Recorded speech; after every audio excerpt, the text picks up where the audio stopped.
Uy, Monique, ano na naman yung ginagawa mo? Nagagawa po ako ng project. Project?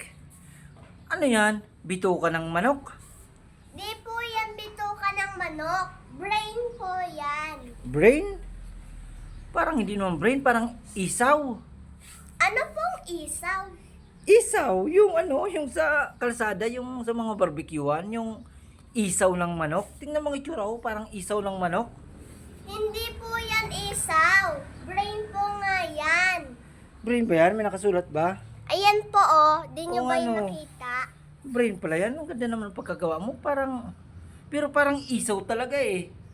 Di nga po isaw. Brain nga po. Ano yan? Parte ng tao? Yan pala, Opo. yan pala yung brain.